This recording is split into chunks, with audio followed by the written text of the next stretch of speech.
Waterloo, thank you very much. It's great to be here. And tonight, with the Iowa caucuses less than 2 weeks away, Donald Trump towering over the GOP field and flexing the power of his die-hard base. The poll numbers are scary because we're leading by so much. The key is you have to get out and vote. The former president boasting a 30-point lead over his closest rivals in the Hawkeye State, gaining strength despite growing legal challenges, 91 criminal counts against him, and 14th Amendment pushes in multiple states to take him off the ballot. And we're not going to allow them to rig the presidential election of 2024. We're not going to allow it. What's the next thing they're going to take away? Once they've done that, it's just a stepping stone on to the next thing. Trump ramping up his rhetoric in recent weeks, openly saying he would act as a dictator on the first day of a second term, and using inflammatory language to describe immigrants. They're poisoning the blood of our country. That's what they've done. You don't vote for a personality, you vote for a person who can get the job done. The caucus now appears to be a race for second place. A recent Emerson College poll finding Ron DeSantis and Nikki Haley separated by just 2 points. Donald Trump is running on his issues. Nikki Haley is running on her donors' issues. I'm the only one running on your issues. Iowa shaping up to be the biggest test yet for the Florida governor, who has a major ground game in Iowa, embarking on a 99-county tour and scoring the coveted endorsement of Iowa Governor Kim Reynolds. If you like what we're doing in Iowa, then you'll love what Ron DeSantis will do for this country. But after a series of awkward campaign moments, his massive momentum coming into the race has all but vanished. I was a big fan of Ron DeSantis, but as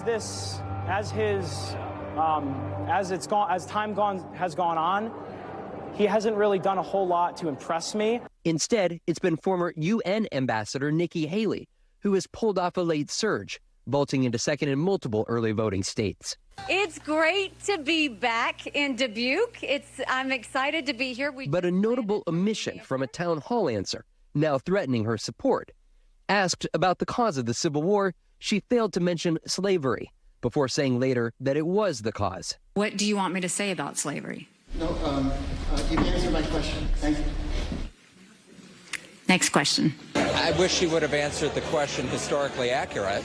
The Iowa caucus has occasionally provided candidates a critical boost, helping catapult Jimmy Carter to the presidency back in 1976.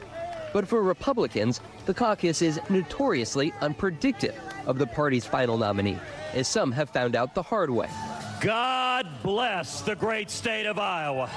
Ted Cruz won in 2016, then watched Donald Trump dominate the primaries on his way to his first nomination and White House win.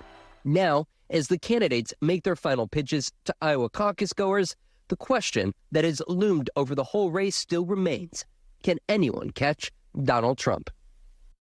Vaughn Hillyard joins us tonight from the campaign trail in Des Moines, Iowa. So, Vaughn, you talked in your piece about the ground game playing out in the Hawkeye State right now. But as you know, there's also a massive battle playing out there on the airwaves. We know candidates and other groups have already spent more than $100 million in TV ads in the state. How do those numbers break down? Right now you're looking over the next 2 weeks here. Nikki Haley and her allies looking to spend 4.5 times the amount of money on TV ads compared to Donald Trump and his allies. This for Nikki Haley is a big moment, trying to make up for the lack of time she has actually spent on the ground here in the state of Iowa, Tom. Compare the number of events Nikki Haley has had over the last 7 months to Ron DeSantis in Iowa. Ron DeSantis has done more than 3 times the number of events of Nikki Haley. He's visited all 99 counties, 3 times that of Nikki Haley. And so really the question here is, does that TV ad spending, does that time on the ground, is that a reward Nikki Haley and Ron DeSantis at all? Or does Donald Trump, as polling suggests, take this clear far and away heading into New Hampshire? We'll know in 2 weeks. Vaughn, this is not your first rodeo in Iowa. Anything surprising you right now about the race happening there?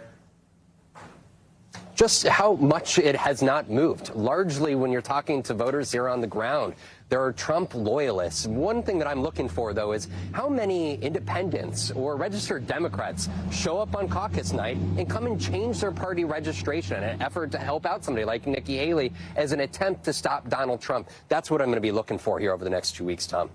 Thanks for watching. Stay updated about breaking news and top stories on the NBC News app or follow us on social media.